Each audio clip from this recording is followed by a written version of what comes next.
കുളിക്കുന്നത് നല്ലതല്ല, കുളിക്കുന്നവർക്ക് ഇൻഫെക്ഷൻസ് വരാനുള്ള ചാൻസസ് കൂടുതലാണ് എന്ന് ന്യൂയോർക്കിലെ കൊളംബിയ യൂണിവേഴ്സിറ്റിയിലെ ഒരു പഠനം. കൊളംബിയ യൂണിവേഴ്സിറ്റി സ്കൂൾ ഓഫ് നഴ്സിംഗിലെ ഡോക്ടർ എലൈൻ ലാർസണും അവരുടെ റിസർച്ച് ടീമും പറഞ്ഞു വെക്കുന്ന കാര്യങ്ങൾ ഇതാണ്.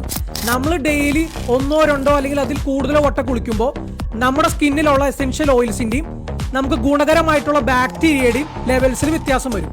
അങ്ങനെ നമ്മുടെ സ്കിന്ന് ഡ്രൈ ആവുകയും ഇൻഫെക്ഷൻസ് വരാനുള്ള ചാൻസ് കൂടുകയും ചെയ്യും. പക്ഷെ നമ്മൾ നോക്കുമ്പോൾ ഈ പഠനത്തിന് 2 പ്രശ്നങ്ങളുണ്ട്. ഒന്ന്, ഈ പഠനം നടത്തിയത് ന്യൂയോർക്കിലാണ്. ആൻഡ് അവിടുത്തെ ക്ലൈമറ്റും നമ്മുടെ ഇവിടുത്തെ ക്ലൈമറ്റും നല്ല വ്യത്യാസമുണ്ട്, ലൈഫ് സ്റ്റൈലും നല്ല വ്യത്യാസമുണ്ട്. 2, ഈ പഠനം റിപ്പോർട്ട് അവർ പബ്ലിഷ് ചെയ്ത് 2016 അതിനുശേഷം 8 വർഷങ്ങൾ കഴിഞ്ഞു. ആ ഒരു 8 വർഷത്തിന്റെ ഉള്ളിൽ തന്നെ ക്ലൈമറ്റിലും കുറെ ചേഞ്ചസ് വന്നിട്ടുണ്ട്, അതുപോലെ തന്നെ നമ്മുടെ ലൈഫ് സ്റ്റൈലിലും കുറെ ചേഞ്ചസ് വന്നിട്ടുണ്ട്.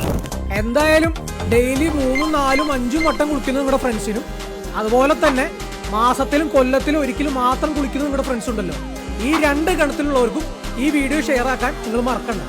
പിന്നെ കുളിയേ